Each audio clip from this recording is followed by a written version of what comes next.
Hello friend, welcome back to my YouTube channel. आज पढ़ेंगे हम चैप्टर 8 पवन तूफान और चक्रवात। तो चलो शुरू करते हैं।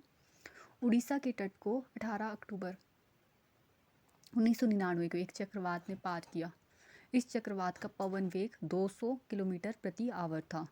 चक्रवात ने 45,000 भवनों को तहस नहस कर दिया, जिससे 7 लाख लोग बेघर हो गए। उसी वर्ष 29 अक्टूबर को 260 किलोमीटर प्रति आवर के पवन वेग से पुनः एक अन्य चक्रवात उड़ीसा में आया था। इसके साथ ही 9 मीटर ऊंची समुद्री लहरें भी तट से टकराई थी। हजारों लोग ने अपनी जान गंवा दी। करोड़ों रुपए की संपत्ति नष्ट हो गई। चक्रवात ने कृषि, परिवहन, संचार और विद्युत संभरण को प्रभावित किया था। लेकिन चक्रवात होते क्या है, ये कैसे बनते हैं, ये इतने विनाशकारी क्यों होते हैं? इस अध्याय में हम ऐसे कुछ प्रश्नों के उत्तर जानने का प्रयास करेंगे। हम वायु द्वारा होने वाले कुछ क्रियाकलापों से आरंभ करते हैं। ये क्रियाकलाप हमें चक्रवात से संबंधित कुछ मूलभूत विशेषताओं को स्पष्ट करने में सहायक होंगे। इससे पहले कि हम क्रियाकलाप आरंभ करें, याद रखिए कि गतिशील वायु पवन कहलाती है। वायु दाब डालती है।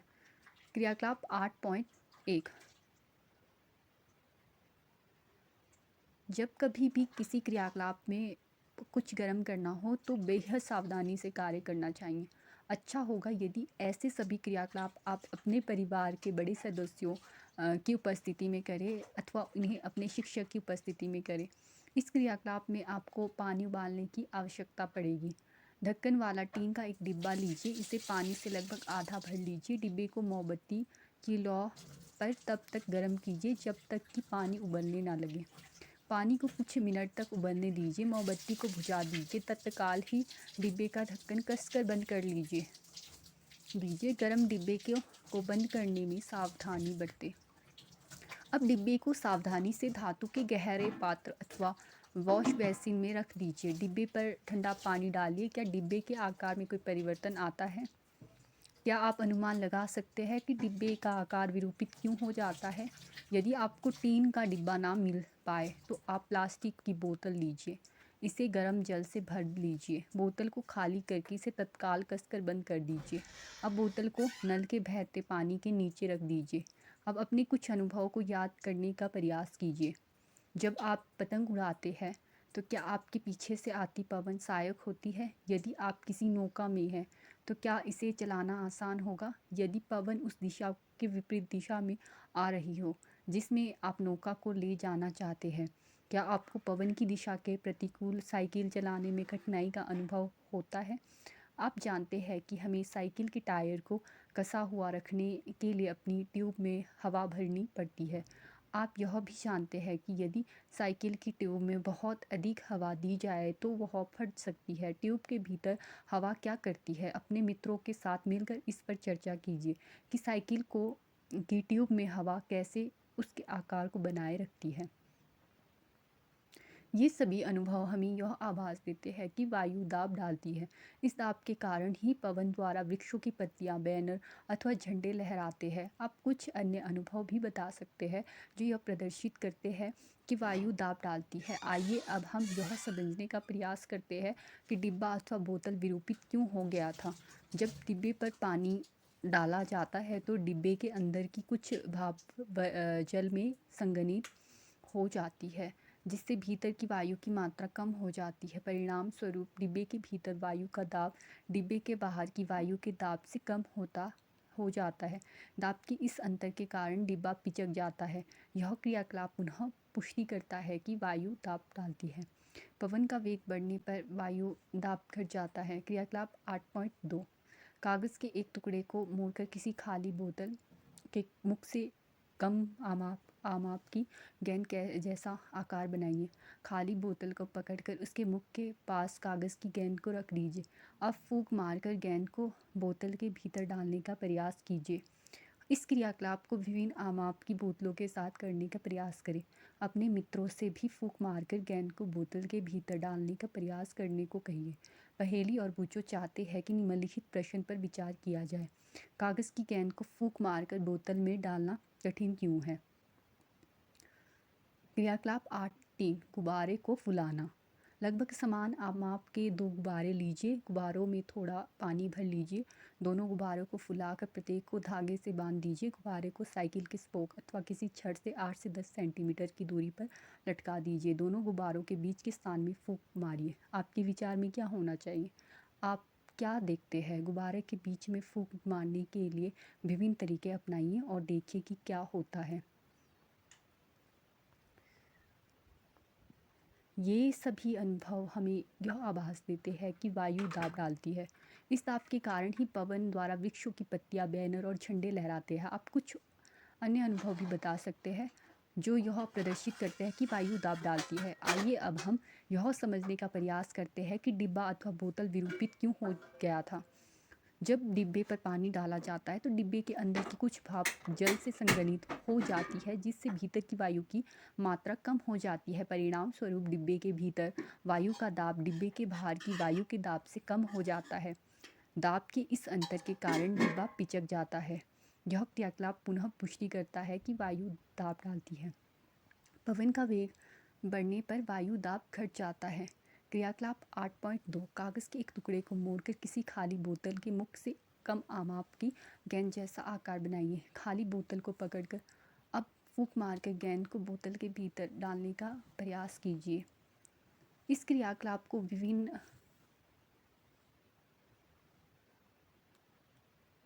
आमाप की बोतलों के साथ करने का प्रयास करें। अपने मित्रों से भी फूंक मारकर गेंद को बोतल के भीतर डालने का प्रयास करने को कहिए।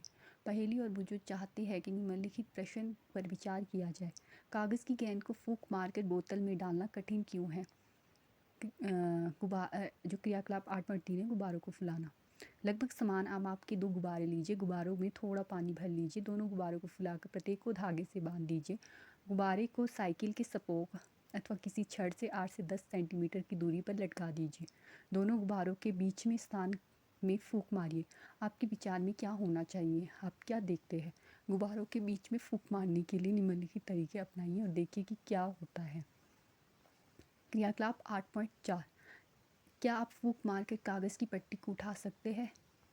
लगभग 20 सेंटीमीटर लंबी और 3 सेंटीमीटर चौड़ी कागज़ की पट्टी को अपने अंगूठे और तर्जनी के बीच इस प्रकार पकड़िए कि पट्टी का अधिकांश भाग नीचे की ओर लटका रहे, जैसा कि चित्र 8.5 में दिखाया गया है।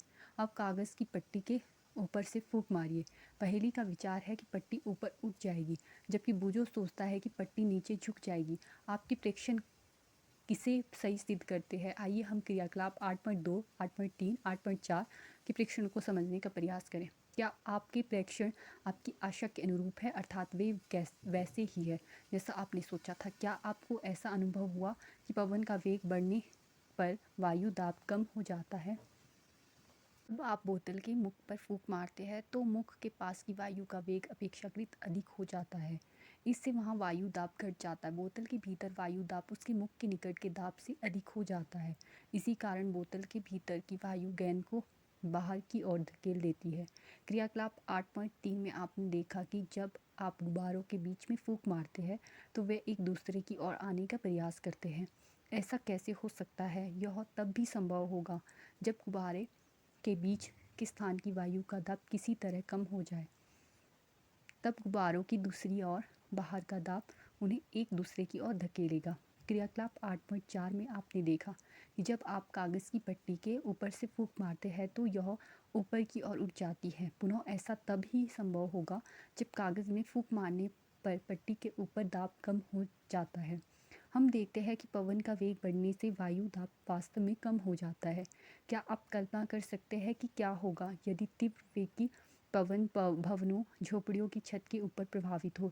यदि छत कमज़ोर होगी तो वह ऊपर उठ जाएगी और पवन उसे अपने साथ उड़ा ले जाएगी। यदि आपने कभी ऐसा देखा हो तो उसे अपने मित्रों को बताइए। आइए अब हम यह समझने का प्रयास करें कि पवन कैसे बनती है, यह वर्षा कैसे लाती है और कभी कभी यह विनाशकारी कैसे हो जाती है। आप यह जानते हैं कि गतिशील वायु पवन कहलाती है। पवन सदैव अधिक वायु दाब वाले क्षेत्र से कम वायु दाब वाले क्षेत्र की ओर गति करती है। वायु दाबों के बीच जितना अधिक अंतर होगा पवन का वेग उतना ही अधिक होगा। लेकिन प्रकृति में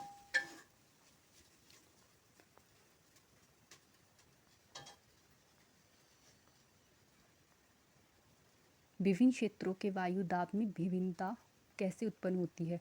क्या ताप में भिन्नता के कारण ऐसा होता है? निम्नलिखित क्रियाकलाप इसे समझने में आपकी सहायता करेंगे। गर्म किए जाने पर वायु का प्रसार होता है। क्रियाकलाप 8.5 एक क्वथन नली लीजिए। नली के मुख पर एक गुब्बारे को कसकर लगाइए।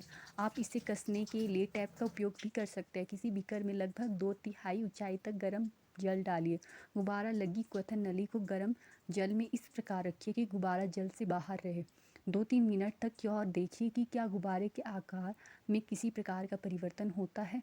क्वथन नली को जल से बाहर निकाल लीजिए। इसे कमरे के ताप तक ठंडा होने दीजिए। अब एक अन्य बीकर में थोड़ा बर्फ़ का ठंडा जल लीजिए और क्वथन नली को पहले की भांति 2 से 3 मिनट के लिए ठंडे जल में रख लीजिए। गुब्बारे के आकार में होने वाले परिवर्तन को नोट कीजिए। अपने प्रेक्षणों के आधार पर निम्न प्रश्नों के उत्तर देने का प्रयास कीजिए। क्वथन नली को गर्म पानी जल में रखने पर गुब्बारा क्यों फूल जाता है? वही गुब्बारा क्वथन नली को ठंडे जल में रखने पर पिचक क्यों जाता है? क्या हम पहले प्रेक्षण से यह निष्कर्ष निकाल सकते हैं कि वायु गर्म किए जाने पर फैलती है अथवा उन्हें प्रसार होता है? क्या आप अब यह बता सकते हैं कि ठंडी किए जाने पर क्वथन नली के भीतर की वायु का क्या होता है? संभवतः आपको क्रियाकलाप 8.6 बहुत रोचक लगा होगा। इससे आपको गर्म वायु के बारे में और अधिक जानकारी प्राप्त करने में सहायता मिलेगी। क्रियाकलाप 8.6 समान आमाप की कागज़ की 2 खाली थैलियाँ अथवा कागज़ के 2 खाली कप लीजिए। दोनों थैलों को धातु अथवा लकड़ी की किसी छड़ के 2 किनारों से लटका दीजिए। ध्यान रहे कि कागज़ की थैलियाँ अथवा कपों का मुख नीचे की ओर हो। सावधानी जलती हुई मोमबत्ती को सावधानी से पकड़े तथा यह ध्यान रखें कि उसकी लौ कागज़ की थैली से पर्याप्त दूरी पर रहे। छड़ के मध्य में एक धागा बांधकर उसे धागे से इस प्रकार पकड़े जैसा कि किसी तराजू में करते हैं। अब किसी एक थैली के नीचे चित्र में दिखाए गए अनुसार जलती मोमबत्ती को रखें।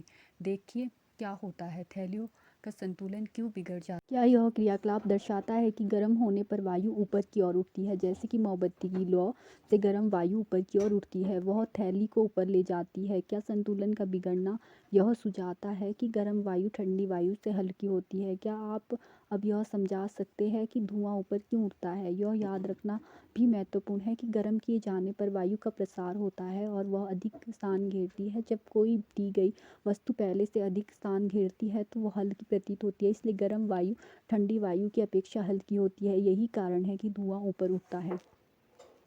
प्रकृति में अनेक ऐसी स्थितियाँ होती हैं जहाँ किसी स्थान या क्षेत्र से वायु गर्म होने के कारण ऊपर उठती है। ऐसी स्थिति में उस स्थान का वायु दाब कम हो जाता है। फलस्वरूप उस स्थान के आसपास के क्षेत्र से ठंडी वायु प्रभावित होकर उस स्थान को घेर लेती है। इससे वायु में संवहन धाराएं स्थापित हो जाती है, जैसा कि आपने अध्याय 4 में पढ़ा था।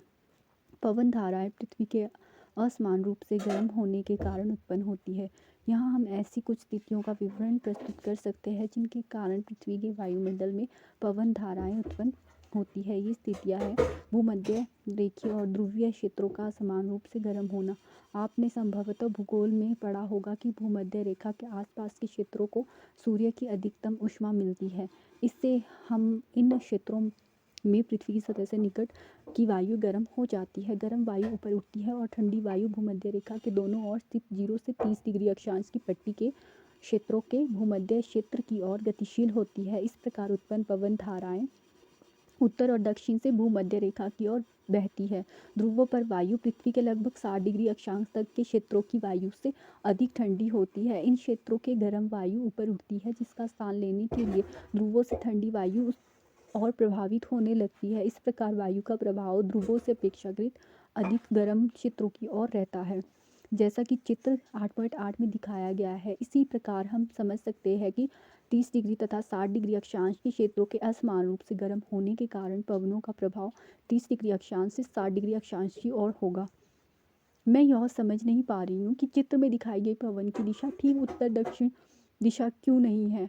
पवन के प्रभाव की दिशा उत्तर दक्षिण दिशा में उत्तर से दक्षिण की ओर अथवा दक्षिण से उत्तर की ओर होती है। दिशा में यह परिवर्तन पृथ्वी के घूर्णन के कारण होता है। थल और जल का असमान रूप से गर्म होना। अध्याय 4 में आपने समुद्र समीर थल समीर के विषय में पढ़ा था। ग्रीष्म काल में तलीय क्षेत्र अधिक तेजी से गर्म होता है और अधिकांश समय थल का ताप समुद्री जल की अपेक्षा अधिक रहता है। थल के ऊपर की वायु गर्म होकर ऊपर उठ जाती है। इससे पवन समुद्र से थल की ओर बहती है। यह मानसूनी पवन होती है। मानसून शब्द की उत्पत्ति अरबी शब्द मौसम से हुई है, जिसका अर्थ है ऋतु। शीतकाल में पवन के प्रभाव की दिशा विपरीत हो जाती है, अर्थात यह थल से समुद्र की ओर बहती है। मैं यह जानने को उत्सुक हूँ कि ये पवन धाराएं हमारे लिए क्या करती है। समुद्रों से आने वाली पवन अपने साथ जलवाष्प लाती है, जिससे वर्षा होती है। यह प्रक्रम जल चक्र का एक चरण है। गर्म मानसून हवाएं अपने साथ जलवाष्प लाती है, जिससे वर्षा होती है। बादल वर्षा लाते हैं और हमें आनंद का अनुभव कराते हैं। हमारे देश में किसान अपनी फसल के प्रमुख रूप से वर्षा पर निर्भर करते हैं। बादलों और वर्षा से संबंधित अनेक लोक गीत प्रचलित है। यदि आपको ऐसा कोई गीत या कविता याद हो तो अपने मित्रों के साथ उसे गाकर उसका आनंद उठाइए। आपकी सहायता के लिए एक कविता बॉक्स में दी जा रही है। उमड़ घुमड़ कर आए बादल, आसमान में छाए बादल, मॉनसून में आते बादल, बूंदों को बरसाते बादल, बिजली को चमकाते बादल, खेतों को लहराते बादल, सागर से है बनते बादल, सागर में मिल जाते बादल। तथापि वर्षा सदैव सुखदायी नहीं होती है। कभी कभी वर्षा अनेक समस्याओं को जन्म देती है। क्या आप ऐसी कुछ समस्याओं के नाम बता सकते हैं? आप अपने शिक्षिका और शिक्षक और माता पिता से वर्षा से संबंध समस्याओं के कारण और निवारण पर चर्चा कर सकते हैं। कुछ प्राकृतिक घटनाएं ऐसी परिस्थितियों को जन्म देती है जिनसे कभी कभी आपदाएं आती है। इनसे मनुष्य, जंतुओं, पादपों के जीवन के लिए संकट उत्पन्न हो जाता है। आइए हम ऐसी दो घटनाओं जैसे तड़ित झंझा और चक्रवात का अध्ययन करें। तड़ित झंझा और चक्रवात। तड़ित झंझा भारत जैसे गर्म आर्द्र उष्णकटिबंधीय क्षेत्रों में अक्सर विकसित होते रहते हैं। ताप में वृद्धि होने के कारण ऊपर की ओर उठती हुई पवन प्रबल हो जाती है। पवन वायु में पहले से विद्यमान जल बूंदों को अपने साथ ऊपर की ओर ले जाती है, जहां ताप कम होने के कारण वह जम जाती है और पुनः नीचे की ओर गिरने लगती है। गिरती हुई जल की बूंदें और तीव्र वेग से ऊपर उठती हुई वायु की परस्पर क्रिया से बिजली कौंधती है, जिससे ध्वनि उत्पन्न होती है। इसी घटना को हम तड़ित झंझावात कहते हैं। आप तड़ित झंझावात के बारे में उच्च कक्षाओं में विस्तार से पढ़ेंगे। यदि झंझा के साथ तड़ित भी गिरे तो उसे तड़ित झंझावात कहते हैं। इसमें हमें निम्नलिखित सावधानियां बरतनी चाहिए। किसी ऐसे वृक्ष के नीचे आश्रय ना ले जो अलग थलग हो। यदि आप वन में हो तो किसी छोटे वृक्ष के नीचे आश्रय ले। खुली जमीन पर ना लेटे। धातु की डंडी वाले छाते का उपयोग ना करें। खिड़की के निकट ना बैठे। खुले गैरेज, भंडारण शेड, धात्विक चादरों की छत वाले शेड आदि आश्रय लेने के लिए उपयुक्त स्थान नहीं होते हैं। कार अथवा बस आश्रय लेने के लिए सुरक्षित स्थान है। यदि आप जल में हैं तो बाहर निकलकर किसी इमारत में चले जाएं। तड़ित झंझा कैसे चक्रवात बन जाता है। आप जानते हैं कि जल को द्रव से वाष्प अवस्था में परिवर्तित करने के लिए ऊष्मा की आवश्यकता होती है। क्या वाष्प के द्रव में संघनित होने पर वह ऊष्मा वापस मिल जाती है? इसके समर्थन में क्या आप कोई अनुभव बता सकते हैं? बादल में बनने से पहले जल वायुमंडल से ऊष्मा लेकर वाष्प में परिवर्तित हो जाता है। जब जलवाष्प वर्षा की बूंदों के रूप में पुनः द्रव रूप में परिवर्तित होती है तो यह ऊष्मा वायुमंडल में निर्मुक्त हो जाती है। निर्मुक्त होने वाली ऊष्मा से आसपास की वायु गर्म हो जाती है। इस प्रकार गर्म वायु ऊपर की ओर उठती है, जिससे वायु दाब कम हो जाता है। फलस्वरूप तड़ित झंझा के केंद्र की ओर उच्च वेग की अधिक वायु गति करने लगती है। इस चक्र की पुनरावृत्ति अनेक बार होती रहती है। घटनाओं की इस श्रृंखला का अंत बहुत ही निम्न ताप के एक ऐसे तंत्र के निर्माण के साथ होता है जिसके चारों ओर उच्च वेग की वायु की अनेक परतें कुंडली के रूप में घूमती रहती है। मौसम की इस स्थिति को हम चक्रवात कहते हैं। वायु वेग और वायु दिशा चक्रवात के तापमान और आर्द्रता में वृद्धि करने वाले कुछ कारक हैं। चक्रवात की संरचना। किसी चक्रवात का केंद्र एक शांत क्षेत्र होता है। इसे झंझा का नेत्र कहते हैं। कोई विशाल चक्रवात वायुमंडल में वायु का तेजी से घूर्णन करता पिंड होता है, जो पृथ्वी तल से 10 से 15 किलोमीटर की ऊंचाई पर स्थित होता है। चक्रवात के नेत्र का व्यास 10 से 30 किलोमीटर तक होता है। यह बादलों से मुक्त क्षेत्र होता है और इसमें पवन का वेग न्यून होता है। इस शांत और स्पष्ट नेत्र के इर्द गिर्द लगभग 150 किलोमीटर आमाप का बादल क्षेत्र होता है।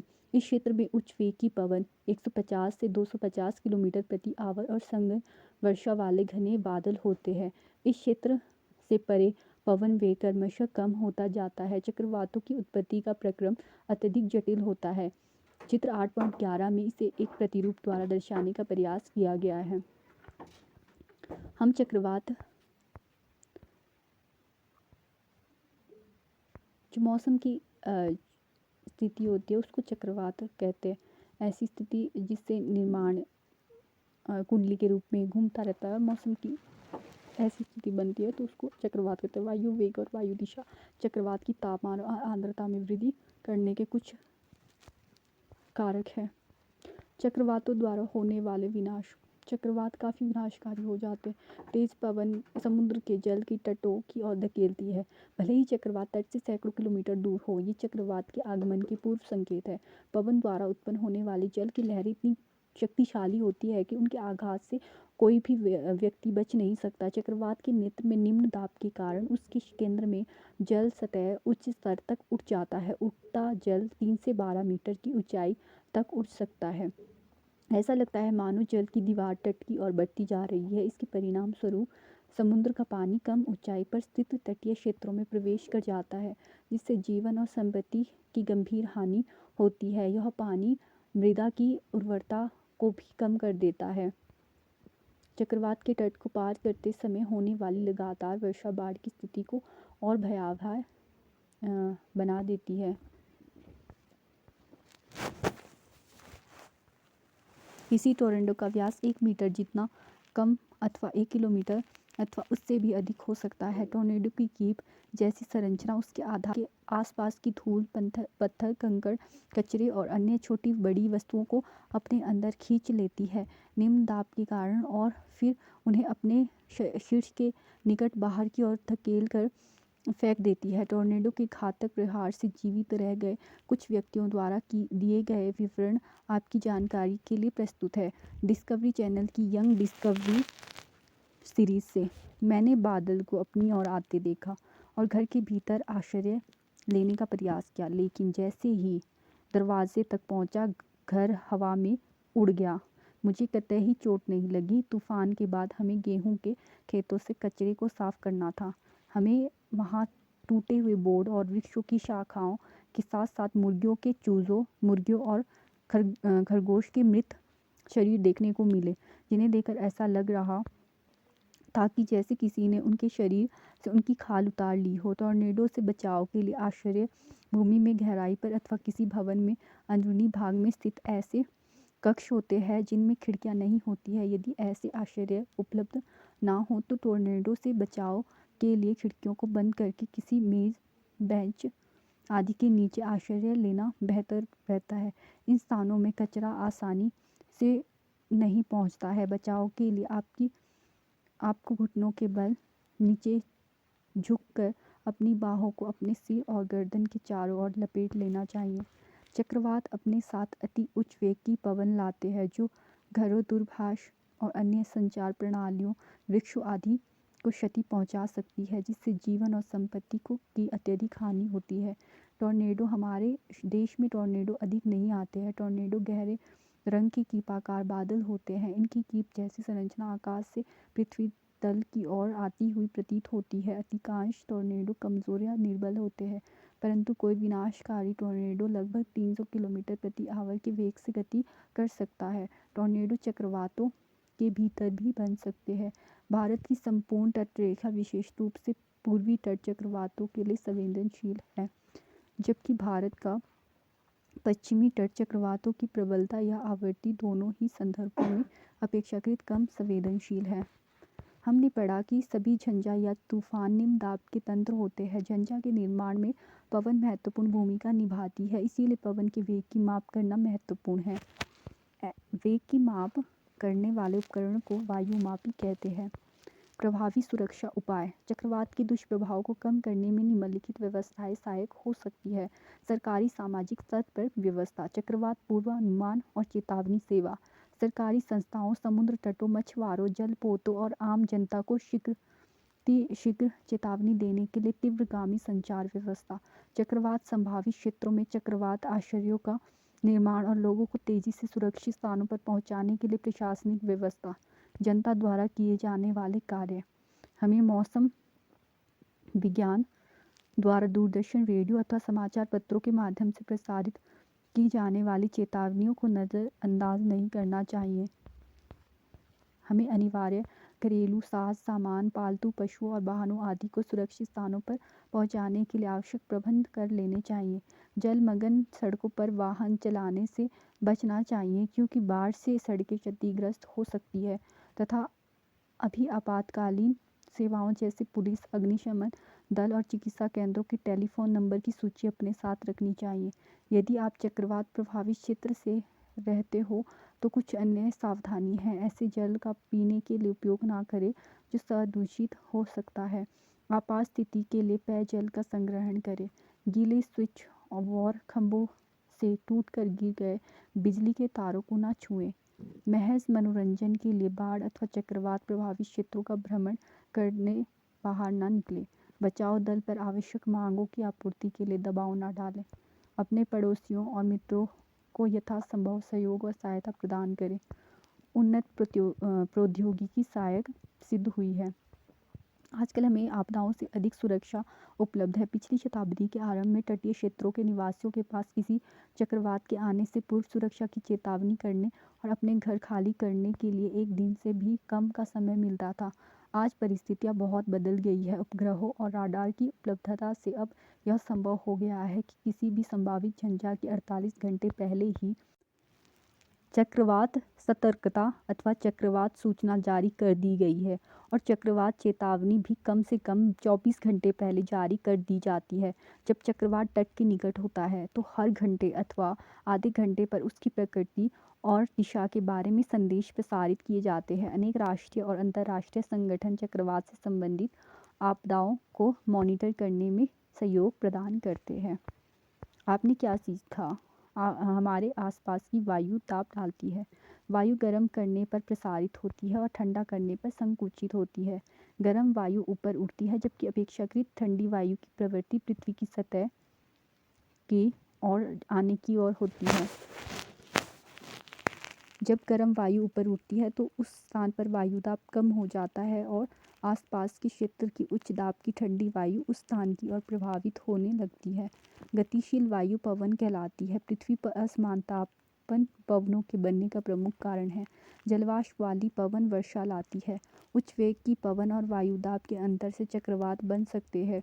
उपग्रहों और राडार जैसी उन्नत प्रौद्योगिकी की सहायता से चक्रवातों को मॉनिटर करना आसान हो गया है। स्व सहायता सबसे अच्छी सहायता है, अतः किसी भी चक्रवात के आने से पहले ही अपनी सुरक्षा की योजना बना लेना और सुरक्षा के उपायों को तैयार रखना अच्छा रहता है। Thank you for watching.